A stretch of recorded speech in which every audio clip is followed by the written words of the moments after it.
En el libro de Amós, el capítulo 8, versículo 11, dice una profecía que Dios le dio a Amós.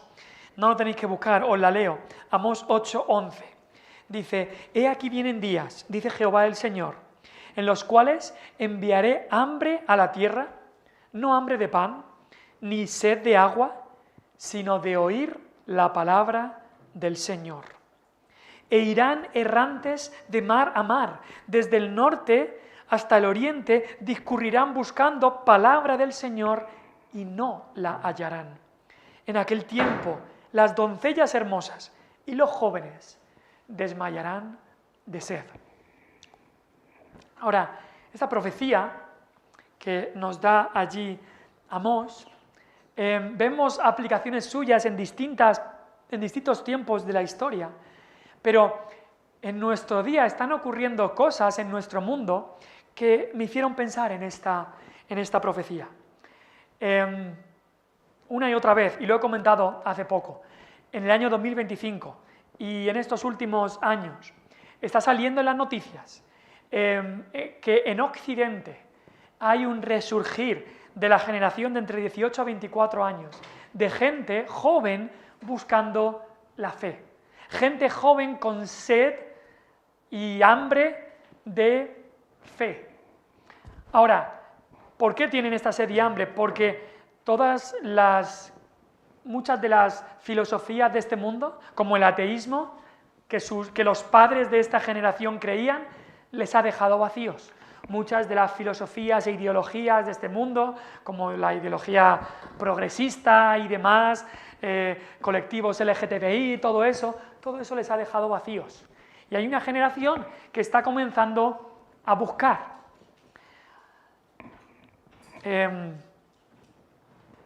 Artistas, cantantes, comenzando a hablar de estas cosas. Ahora, el problema es que pueden tener esa sed, pero el problema es, ¿hallarán aquello que de verdad les va a calmar esa sed?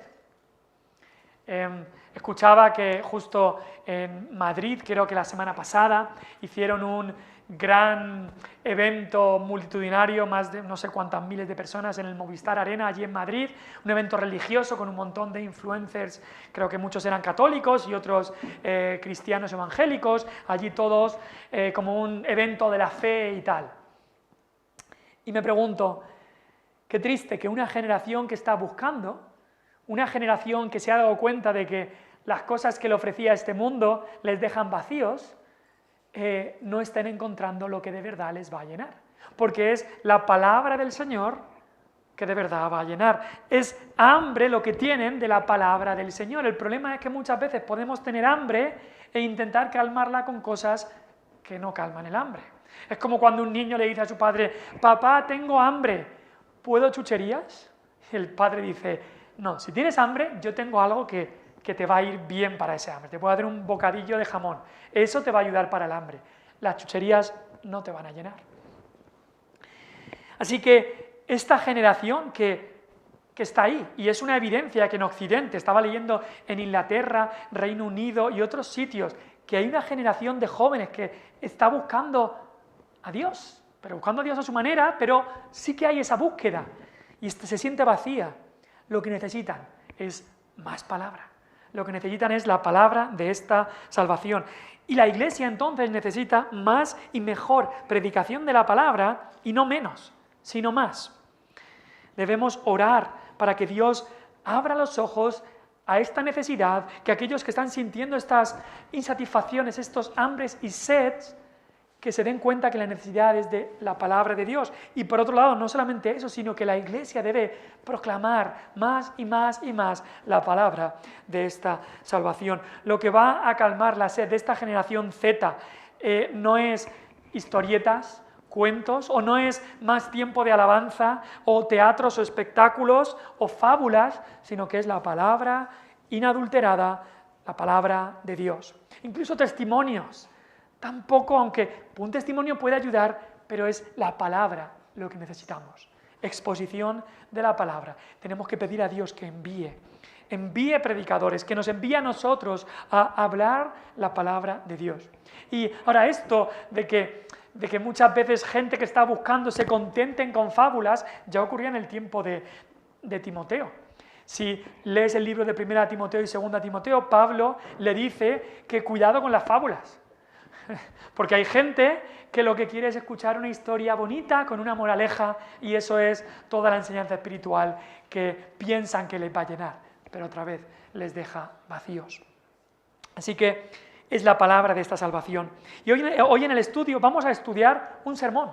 Es un sermón que Lucas, el escritor de Hechos, dedica aproximadamente unos 30 o 40 versículos a poner allí un sermón de Pablo. Es el primer sermón de Pablo que tenemos registrado, no es el primer sermón que él predica, pero sí el primero que tenemos registrado.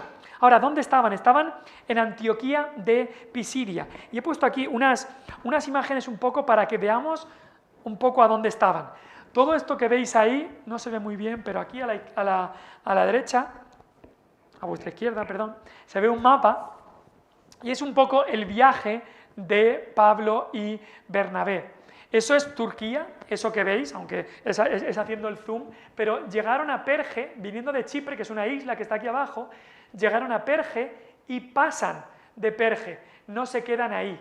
Y entonces suben más hacia arriba, hacia Antioquía de Pisidia. Y veremos que después fueron a Iconio, después a Listra y después a Derbe. Pero suben de Perge a Antioquía de Pisidia. Y luego en el mismo viaje misionero volverán a visitar a Antioquía de Pisidia de camino hacia atrás. ¿Por qué fueron allí? Bueno, dice el texto que pasaron de Perge, y hay algunos estudiosos que piensan que Pablo estaba pensando en ir a Antioquía de Pisidia, no solamente porque quizá, como vimos la semana pasada, quizá en Perge se puso enfermo, pudiera ser, y también por eso Juan Marcos volvió, pero también porque en Antioquía de Pisidia se nos dice que la historia dice que habían familiares del procónsul Sergio Paulo que se convirtió en Chipre. Quizá por eso Pablo iba directo, no paró en Perge, no paró en otro sitio, sino quería ir directo a Antioquía de Pisidia. Ahora es verdad que no se nos dice que Pablo le habló a ningún familiar, ni a ningún rey de allí, ni procónsul, pero pudiera ser eso, por lo que Pablo fue a Antioquía de Pisidia. Lo que sí que sabemos es que Pablo fue a la sinagoga y predicó allí, como vimos la semana pasada. Ahora, esta era una colonia romana importante, era una ciudad multicultural, y hoy en día también se puede visitar una ciudad cercana allí en Turquía, se llama Yalvaç, esta ciudad que se puede visitar, pero en lugar de Antioquía de Pisidia, ahora más que nada son ruinas y hay una ciudad grande al lado. Pero esta ciudad de Antioquía de Pisidia ahora simplemente son algunas ruinas, como veis arriba. Ahora, ¿qué ocurrió allí en Antioquía de Pisidia? Pablo y Bernabé, fueron a la sinagoga y comenzaron a hablar allí. Habíamos visto que antes de esto ocurrió que Juan Marcos abandonó la obra y fue un paso atrás en la obra del ministerio, en la obra misionera, en este primer viaje misionero. Pero vamos a ver cómo la palabra fue predicada en la sinagoga. Ahora, esta predicación de Pablo fácilmente podemos ver tres partes. Es curioso los 3 puntos en la predicación que a veces algunas personas dicen, es que siempre son 3 puntos en la predicación. Bueno, a veces cuadra más, a veces cuadra menos, no tienen por qué ser 3 puntos en la predicación, pero es verdad que el planteamiento, nudo y desenlace es algo que está en toda la historia de la narración desde milenios atrás. Se da un planteamiento, después hay un nudo, una problemática y después el desenlace. Y es un poco lo que Pablo hace aquí, tiene 3 partes su sermón y vamos a ver esas 3 partes en el día de hoy. Ahora, ¿a quiénes les estaba hablando Pablo aquí? Pues si ves en el capítulo 13, el versículo 16 dice, varones israelitas y los que teméis a Dios. Así que sabemos que había 2 grupos al menos, unos que eran israelitas y luego otros que no eran israelitas pero temían a Dios. Y luego, en el versículo 43, se nos dice que había muchos de los judíos y de los prosélitos piadosos. Entonces, básicamente, pudiera ser, según vemos aquí, que hubiera 3 grupos de personas allí en la sinagoga. Primero, los judíos. Ahora, estos no eran judíos que vivían en Judea, porque estos estaban en lo que es ahora Turquía, que era Asia Menor. Entonces, habían judíos que estaban en la diáspora, se llama, o judíos viviendo en el extranjero. Uno. Segundo, había prosélitos. Los prosélitos eran gentiles, que no eran judíos, pero que se habían hecho judíos. O sea, no habían nacido como judíos, pero se habían hecho judíos porque habían visto las creencias judías y se habían hecho judíos. Y en tercer lugar, había gentiles, personas que temían a Dios. Probablemente ellos estaban quizá en las afueras de la sinagoga o quizá en una parte más atrás de la sinagoga, porque en el versículo 42 dice que cuando salieron ellos de la sinagoga, los gentiles les rogaron que el siguiente día de reposo les hablasen de estas cosas. Así que probablemente estaban ahí afuera de la sinagoga, pero escuchando también a Pablo. Así que tenía estas tres audiencias. Ahora, pensando en esto, muchas veces cuando nos reunimos un domingo, por ejemplo, hay distintas audiencias en un mismo culto. Hay personas que llevan 20 años en la fe, cristianos comprometidos, cristianos que aman al Señor y quieren crecer en su relación con el Señor. Hay también cristianos verdaderos, pero quizá están un poco apartados, quizá cristianos verdaderos que están distraídos o confundidos. Y luego hay también personas que no conocen a Cristo, pero están aquí. Y Pablo predica el Evangelio de la gracia del Señor Jesús, y el Evangelio de la gracia del Señor Jesús es lo que necesita cualquier persona que esté en cualquier contexto. El creyente que lleva 20 años y maduro en la fe quiere más del Evangelio de la gracia de Dios. El creyente que está a lo mejor distraído o confundido necesita más del Evangelio de la gracia de Dios. Y por supuesto, el incrédulo que está de camino al infierno, por supuesto que necesita más que nadie el Evangelio de la gracia del Señor Jesús. Así que Pablo predica y los 3 grupos de audiencia que él tenía enfrente, este Evangelio era para ellos. En primer lugar, primer punto que podríamos decir, lo encontramos del versículo 16 al versículo 26. El primer punto del sermón de Pablo. Lo podríamos titular La gracia de Dios en la historia de Israel. Pablo comienza hablando de la historia de estos mismos judíos que estaban allí, quizás estaban en primeras filas, los judíos, con los que compartía nacionalidad y herencia. Ahora, digo en primeras filas, perdón, no creo que hubiera un púlpito o algo así, lo más seguro que Pablo hablara desde donde estaba sentado, poniéndose de pie y los demás sentados. No sabemos exactamente cómo era, nos dice Pablo levantándose, hecha señal de silencio con la mano, pero allí estaba hablando. Y empieza hablando de la historia de nuestros padres, dice. Ahora, es curioso que Esteban hizo lo mismo en su sermón de Hechos capítulo 7. Empieza con la historia de Israel en el Antiguo Testamento. Pero Esteban recalca más en la historia de Israel cómo rechazaron una y otra vez a Dios. Pablo recalca la gracia de Dios una y otra vez, la gracia electiva de Dios. Mira el versículo 17, dice, el Dios de este pueblo de Israel escogió a nuestros padres. Empieza diciendo, ¿quién fue el protagonista de todo lo que ocurrió en el Antiguo Testamento? Dios. ¿No fueron ellos que escogieron a este Dios porque nos gustaba más que los otros dioses? No. El Dios verdadero, el Dios, los escogió. Ahora, ¿por qué escogió Dios a Israel? Esta pregunta la hemos visto también en la escuela dominical. ¿Por qué escogió Dios a Israel? Deuteronomio 7, versículo 7 nos lo responde. Dios le dice a Israel, no por ser vosotros más que todos los pueblos, os ha querido Jehová y os ha escogido, pues vosotros erais el más insignificante de todos los pueblos, sino por cuanto Jehová os amó y quiso guardar el juramento que juró a vuestros padres, os ha sacado Jehová con mano poderosa y os ha rescatado de servidumbre de la mano de Faraón, rey de Egipto. ¿Por qué Dios escogió a Israel como su pueblo y no escogió a Edom, o no escogió a Egipto, o no escogió a Siria? ¿Por qué es que Dios escogió a Israel como su pueblo? Porque Dios quiso amarlos. Y ya está. Porque esa es la gracia y el amor selectivo de Dios. Porque es que Dios te escogió a ti para salvarte y no a tu amigo o vecino. Porque Dios quiso tener misericordia de ti. No porque tú fueras mejor. Y le dice Dios a su pueblo, porque erais el más insignificante de todos los pueblos. Y aquí Pablo resalta esto, Dios escogió a nuestros padres como su pueblo. Y luego dice, y él enalteció al pueblo. Otra vez, el protagonista.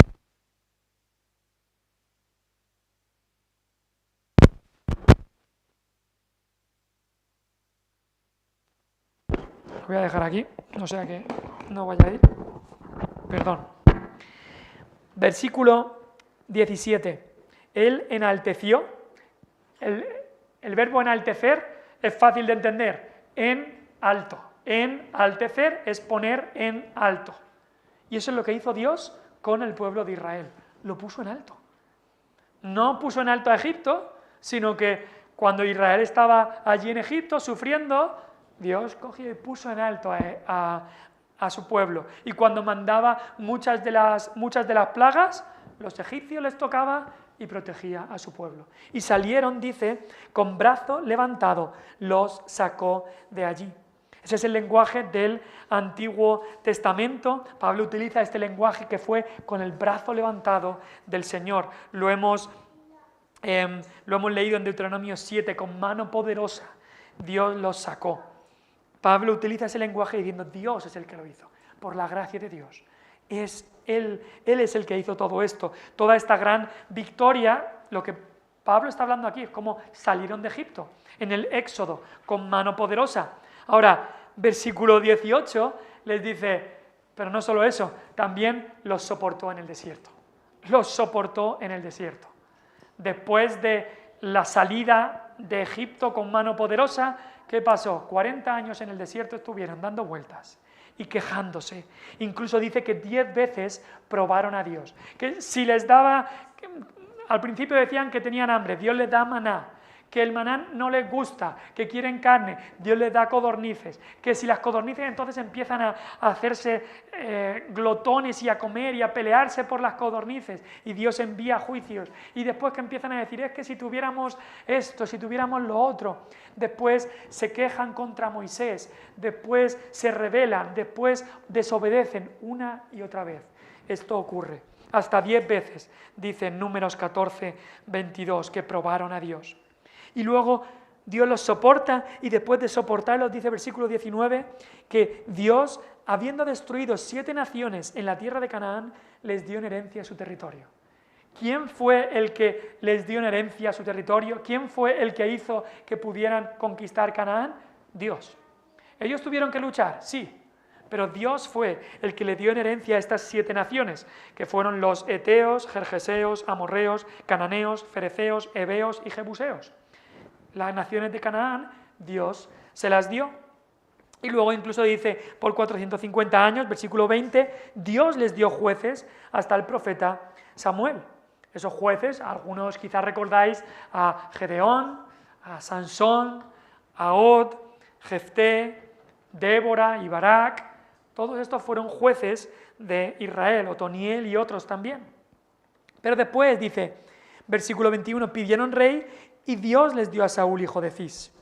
Ahora, no fue que Dios se lo dio, sino que lo pidieron. O sea, dice que Dios se lo dio, pero después de que lo pidieron. Y por 40 años estuvo Saúl como primer rey de Israel. Pero versículo 22 nos hace ver un poco, aunque no nos dice todo, pero nos dice que Saúl fue quitado. Quitado les levantó por rey a David, de quien también dio testimonio diciendo, he hallado a David, hijo de Isaí, varón conforme a mi corazón, quien hará todo lo que quiero. Y Pablo va allí y habla sobre David, el segundo rey, no el primero, sino el segundo. Pablo hace claramente ese contraste con Saúl. Saúl fue quitado, David fue levantado por Dios como rey. Y vemos cómo es Dios que lo pone y dice Dios, Él hará mi voluntad. Y por eso David era un tipo, aun con todos sus defectos y pecados, pero en hacer la voluntad de Dios, David era un tipo o una ilustración o alguien que apuntaba a el hijo de David, el gran hijo de David, Jesús, quien haría todo lo que el Padre quisiera. Como dice ahí Pablo, que Dios dijo de David, hará todo lo que yo quiero, pues Dios también podía decir de su Hijo amado Jesús, Él hace todo lo que yo quiero.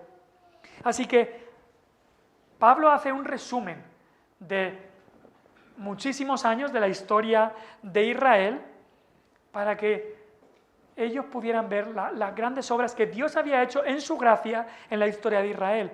Y esto aplicándolo a nosotros. Qué importante es darse cuenta de las grandes obras de Dios en nuestra vida y nunca olvidarlas. Hay un verbo que se repite mucho en los Salmos y en todo el Antiguo Testamento, también en el Pentateuco, y es recordar, recuerda, acuérdate, recuerda. Porque somos dados a olvidar. ¿Y sabes qué cosas somos dados a olvidar? Las cosas grandes que Dios ha hecho en su gracia. La mala palabra que me dijeron hace 20 años, eso me acuerdo sin problema. Pero las grandes obras de la gracia de Dios se nos olvidan. La ofensa que alguien me hizo cuando entró y no me miró y tal, eso es fácil acordarse. Nuestra carne quiere recordar eso. Pero la gracia de Dios protegiéndonos, ayudándonos en nuestra vida, eso lo olvidamos. Y deberíamos recordar, y es muy importante darse cuenta de las grandes obras de Dios. Ahora, Pablo también da esta introducción de la gracia de Dios en la historia de Israel, porque necesitas el Antiguo Testamento, la base del Antiguo Testamento para entender el Nuevo. El Nuevo Testamento no es lo contrario del Antiguo.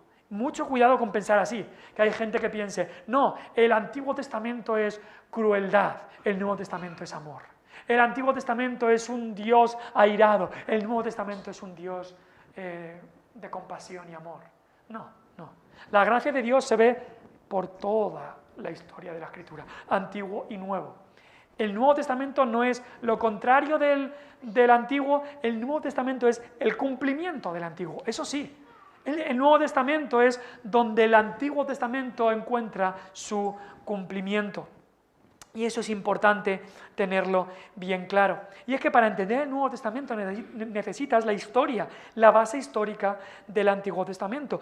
Ves que Pablo aquí da incluso cronología. 40 años este rey, 40 años este, 450 años esto de aquí. O sea, la historia del pueblo de Dios, la historia redentora de Dios, que acaba con Cristo y luego continúa, es historia real.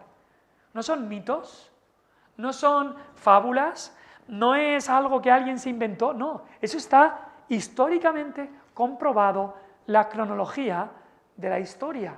Y es que es importante para que luego veamos como Cristo, como un personaje histórico real, cumple entonces las profecías. Hay gente que dice, bueno, a mí me da igual si Cristo existió o no, a mí lo que me gusta es ver ese ejemplo de amor. No, es totalmente imprescindible creer que Jesucristo existió, porque nuestra fe se basa en un personaje histórico, que era hombre, pero que también era Dios. Es importante que nuestra fe no esté basada en, pues un cuento, no, nuestra fe está basada en historia real, de un pueblo real, de un Dios real, que ha obrado realmente en la historia de ese pueblo hasta que trajo a Jesús, quien es el único mediador entre Dios y los hombres. Y esto es importante darse cuenta aquí, y Pablo lo presenta y lo predica con hechos y datos y historia. Ahora, ¿por qué les habla de la historia de Israel del Antiguo Testamento? ¿Para que la sepan simplemente? Porque ahí había también prosélitos, había gentiles. No es simplemente para que la sepan. Para darles ejemplos de moralidad en la historia, tampoco es eso, simplemente. La historia del Antiguo Testamento lo que hace es llevarles a Cristo.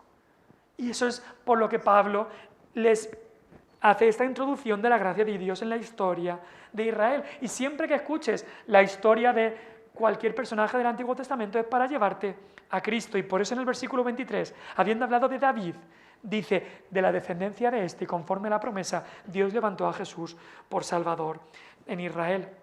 Y luego también les habla, antes de empezar a hablar del Evangelio puramente dicho, les habla de Juan el Bautista, que predicó arrepentimiento. Y aunque a Juan el Bautista lo tenemos en el Nuevo Testamento, fue el último de los profetas del Antiguo Pacto. Su vida entera fue una preparación para Jesús. Y dice ahí que claramente Juan el Bautista, versículo 25, al final de su vida dijo, yo no soy el Cristo, yo no soy Él. Eso lo dejó bien claro Juan el Bautista. Y eso mismo que dijo Juan el Bautista es lo que nosotros deberíamos tener claro: yo no soy el Salvador, yo no soy el Cristo. Y dices, yo lo tengo bien claro, yo no soy el Cristo, ya, pero a veces pensamos que si me porto bien, entonces Dios va a aceptarme. Y eso es pensar que somos nuestros propios salvadores. Eso es pensar que somos nuestros propios Cristos. Y tenemos que tener claro, yo no soy, yo no puedo. Yo no puedo salvarme, yo no puedo pagar por mis pecados ni por los pecados de nadie. Cristo es el único que puede. Yo no puedo vivir una vida perfecta, Cristo es el que lo hizo, yo no soy el Cristo. Juan el Bautista lo dijo y llevó hacia las personas a Cristo. Juan el Bautista era simplemente una señal, una voz que gritaba en el desierto. Ahora, lo segundo que habla claramente Pablo es el Evangelio de salvación en Cristo Jesús, y eso empieza del 26 al 38. Dice ahí, varones hermanos, otra vez, el varones hermanos es la introducción al siguiente punto. Y aquí Pablo deja bien claro que Dios ha cumplido su promesa, ha enviado al Mesías y ahora ha enviado la palabra de salvación del Mesías para que la gente la escuche. Toda su audiencia, que había judíos, prosélitos y gentiles. Del versículo 27 al 29, Pablo habla de la muerte y sepultura de Jesús. Habla de que no le conocieron. Versículo 27, no conociendo a Jesús. Juan 1 nos dice, a lo suyo vino y lo suyo no le recibieron.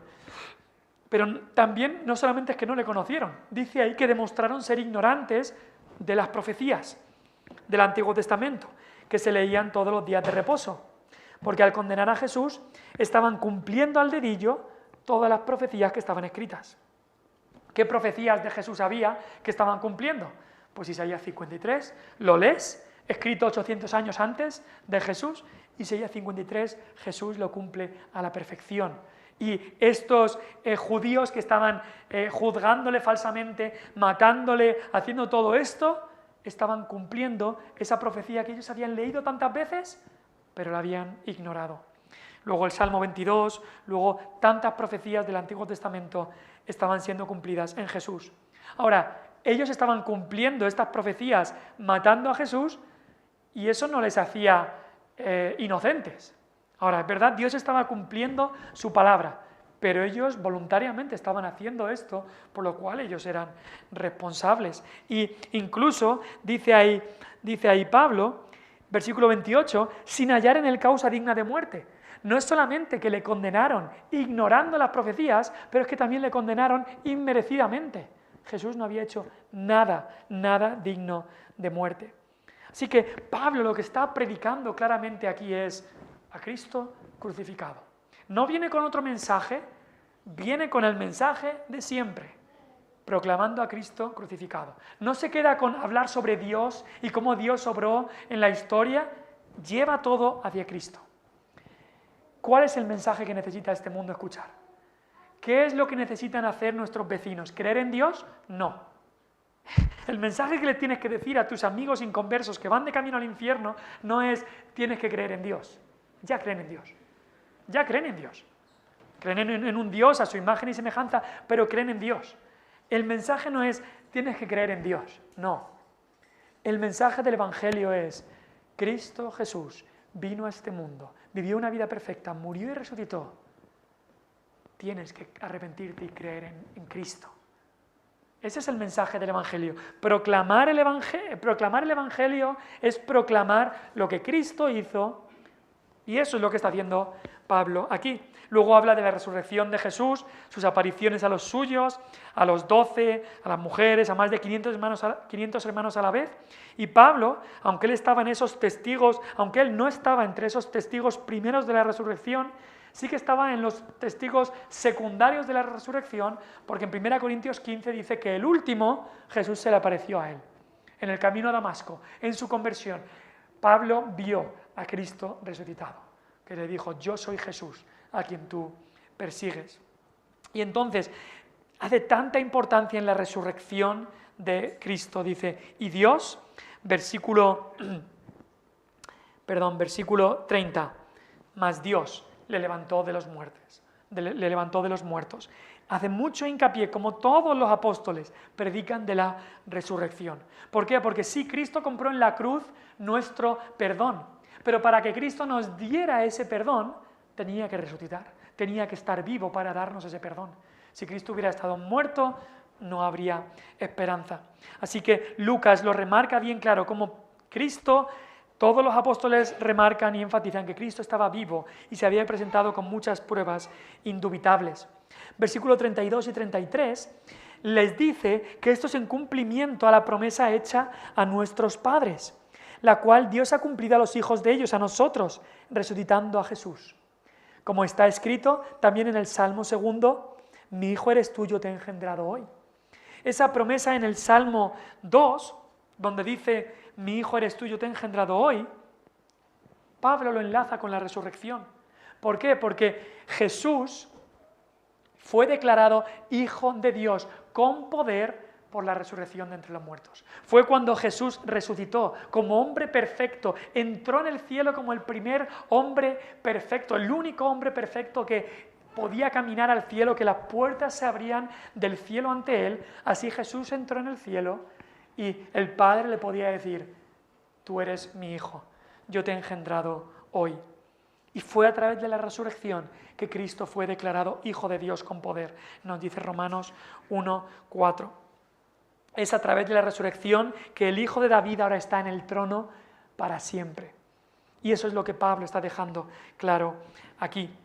Y después, versículo 34 al 38, Pablo da otro argumento del Antiguo Testamento, y es el argumento que ya Pedro hizo en el Sermón de Pentecostés con el Salmo 16. En el Salmo 16, David escribe, no permitirás que tu santo vea corrupción. Eso nos lo dice ahí en el versículo 35, que eso lo había escrito David en el Salmo 16. Claro, y David sí que murió. David, su cuerpo vio corrupción. Entonces, tanto Pedro en Hechos 2 como Pablo ahora en Hechos 13 dicen, es que David no estaba hablando de sí mismo. David estaba hablando de su gran hijo, su gran descendiente, el hijo de David, el rey de reyes, de Jesús, quien su cuerpo no vería corrupción. El cuerpo de Cristo no se corrompió, como el cuerpo de David, como el cuerpo de cada uno de nosotros. Cuando muramos, nuestro cuerpo se corromperá, pero el cuerpo de Cristo no. Él es el que resucitó de entre los muertos y subió en cuerpo y alma a la diestra de Dios. Y ese es el evangelio de salvación en Cristo Jesús, que Cristo murió, que Cristo vivió una vida perfecta, Cristo murió por nuestros pecados, fue sepultado, resucitó y ahora está sentado a la diestra de Dios. Ese es el evangelio que tenemos que predicar. El evangelio es la historia. El evangelio no es arrepiéntete y cree. Eso vamos a ver que es la aplicación del evangelio. El evangelio es la historia de Jesús. Ahora, en tercer lugar, y ya lo siento, me he alargado un poco hoy, pero primero la introducción, la historia del pueblo de Dios, la historia de la gracia de Dios en Israel. Segundo, el centro de todo, el evangelio de Cristo Jesús. Y en tercer lugar, empieza en el versículo 38, sabed pues esto, varones hermanos, por medio de él se os anuncia perdón de pecados. Eso es importante. La exposición de la palabra, la exposición del evangelio debe llevar aplicación.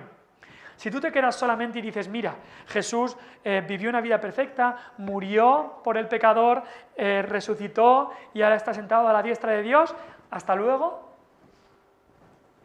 dices, vale, ¿y qué debo hacer para ser salvo? ¿Cómo aplico el evangelio a mi vida? Entonces, la exposición de la palabra debe llevar a la aplicación. ¿Qué vas a hacer con Cristo? Esa es la pregunta de Pablo. Ahora, ¿qué vais a hacer con este evangelio que os acabo de exponer? Pues dice, por medio de Cristo se os anuncia perdón de pecados. Aparece la palabra pecado, esa palabra que en el mundo hoy no quieren escucharla, aquí aparece, y aparece en toda la palabra. Cristo vino porque éramos pecadores. Por él se os anuncia perdón de pecados. Y luego deja claramente que el perdón de pecados no venía por cumplir la ley. Versículo 39, de todo aquello de que por la ley de Moisés no pudisteis ser justificados. En él es justificado todo aquel que cree. ¿Cómo puedo tener perdón de los pecados? Por cumplir la ley de Moisés, a ver si, vale, el de no matarás, ay, pero también es verdad que ese tampoco lo cumplo, porque le he dicho necio a mi hermano. El de no adulterarás sí que lo cumplo, ay, pero he mirado a esta mujer o a la otra, y entonces tampoco. El de no mentirás, bueno, si incluye las mentiras gordas, yo no he dicho ninguna, pero también incluye las mentiras pequeñas, las mentiras blancas. Vamos, mandamiento tras mandamiento, hemos roto toda la ley de Dios. Nadie puede ser justificado por la ley de Moisés. Y aquí habla, en él es justificado todo aquel que cree. Estas son palabras tremendas, palabras que podríamos estar una lección solamente de eso. Eso es el tema de la justificación solamente por la fe. Romanos 3, 28. Somos justificados por la fe, sin las obras de la ley. Dios te declara justo no porque tú hagas buenas cosas, sino porque tú confíes en Cristo. Y ya está. Y Dios te declara justo por medio de la fe.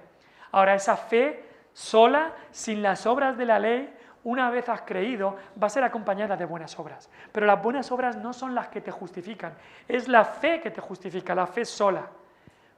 Pero cuando has puesto esa fe en Cristo, esa fe irá acompañada por buenas obras. Pero las buenas obras no pueden justificarte, porque nadie podrá ser justificado por la ley de Moisés, sino por creer. Y entonces, al final del todo, versículo 41, 40 y 41, les da un aviso. Les ha dicho, hay que creer en Cristo para ser justificado, confiar en Él. Y después les dice, mirad pues, que no venga sobre vosotros lo que está dicho en los profetas. Mirad, menospreciadores, y asombraos y desapareced. Yo hago una obra en vuestros días, obra que no creeréis si alguien os la contare. Ya avisa y anuncia, va a haber gente que no creerá. Les avisa, a algunos de vosotros, allí en la sinagoga, no vais a creer. Pero hay un juicio para aquellos que no crean. Entonces, Pablo predica la gracia de Dios, esta introducción histórica de la historia de Israel. Pablo entonces llega al centro de todo, el evangelio de la muerte, resurrección y entronamiento de Jesús. Y después Pablo aplica y dice, creed en Él. Hay perdón de pecados a todo aquel que cree, no en las obras de la ley de Moisés, sino en creer en el evangelio y cuidado con menospreciar el evangelio. Y es el mismo mensaje que la generación joven hoy necesita, que la generación mayor hoy necesita, el mensaje de la palabra de salvación. Vamos a orar.